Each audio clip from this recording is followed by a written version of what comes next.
ब्रेकनंतर पुन्हा एकदा स्वागत। मराठा आरक्षणाच्या मागणीसाठी मुंबईमध्ये आलेल्या एका आंदोलकाचा हृदयविकाराच्या झटक्याने मृत्यू झाला।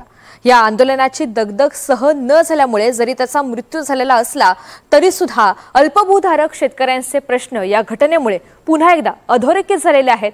जाणून घेऊयात। आरक्षण घेऊन येतो लेकरायला सुद्धा त्याला म्हणलं एवढ्या मोठ्या शाळेत घाललो पप्पा येणार आरक्षण राहू द्या शाळेत त्या म्हणलं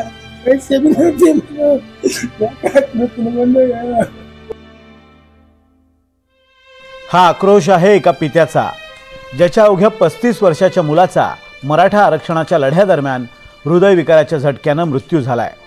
लातूरच्या अहमदपूर तालुक्यातल्या टाकळ गावातले हे विजय घोगरे।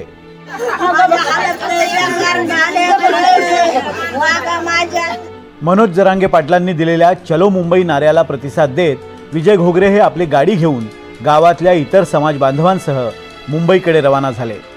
आरक्षण घेऊनच मुंबईहून परत येऊ असं सांगणाऱ्या विजय यांच्या मृत्यूची बातमी गावात धडकली आणि अवघ्या टाकळ गावावर शोककळा पसरली।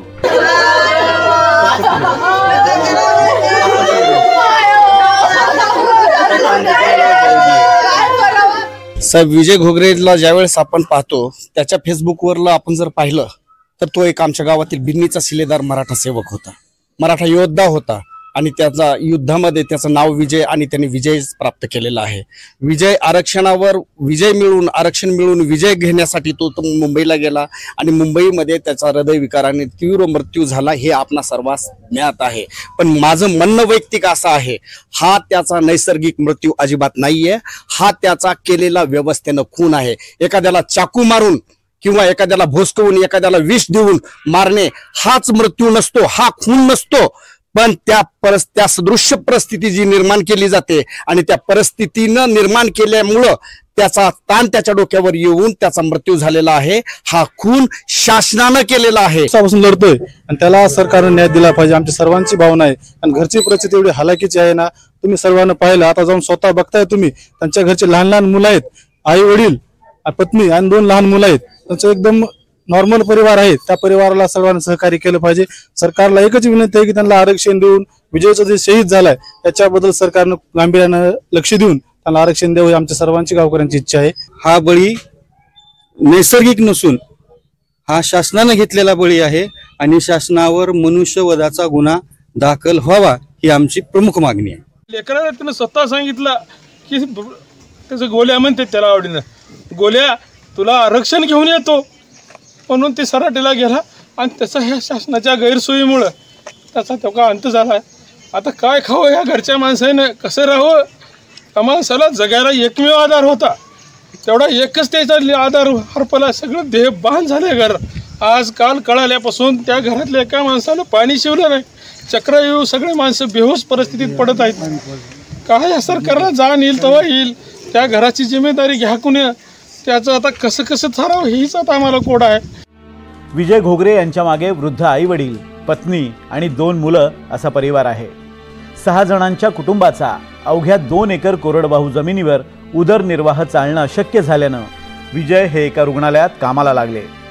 याशिवाय 4 चाकी गाडी भाड्यानं देऊन कुटुंबाच्या खर्चाची तोंड मिळवणी करत असलेल्या विजय यांच्या अकाली मृत्यूनं घोगरे कुटुंबाचा आधारच हरपलाय। आरक्षणासाठी गेलता व माझा भाऊ, त्याला आरक्षण द्यायला पाहिजे होतं व सरकारनं बलिदान दिलं होतं ना, त्याच्या लेकरासाठी बलिदान दिलं। आरक्षण म्हणल्यावर त्याला काहीच कळत नव्हतं व होश मध्येच गेलं माझं वासरू। देशासाठी गेला व माझा वाघ, देशासाठी गेला। किती दिवसानं बॅग भरली होती गाय आरक्षणासाठी। सरकारनं द्यावं लागतं त्याच्या लेकराला तर न्याय गाय, त्याचे लेकर कसे सांभाळावे, आता कोणी सांभाळावे, त्या सरकारनं सांभाळावे का गाय? एवढं लाले सर लेकर आहेत की त्याचे, कोणी सांभाळायचे? त्याची बायको बोलणं गेल्या, कोणी बोलायची आता त्याची बायको नवरा यायला म्हणाल्या सर, आता कसं करावं आम्ही?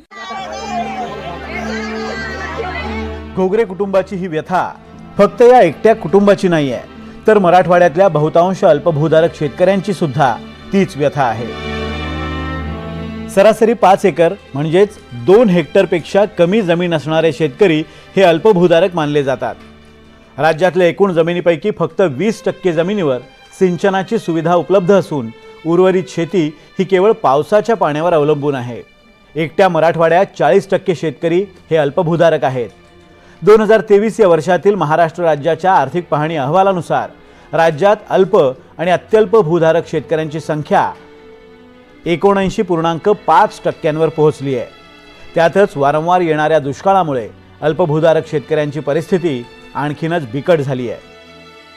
म्हणूनच अल्पभूधारक शेतकरी कुटुंबातल्या तरुणांचं शहरात स्थलांतराचं प्रमाणही मोठं आहे आणि त्यामुळेच असा हा अल्पभूधारक शेतकरी कुटुंबातला तरुण वर्ग आज आरक्षणाकडे डोळे लावून बसलाय.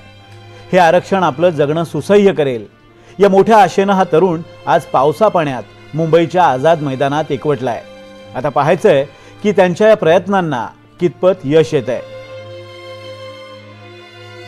श्री शरण मोहगावकर, NDTV मराठी, लातूर.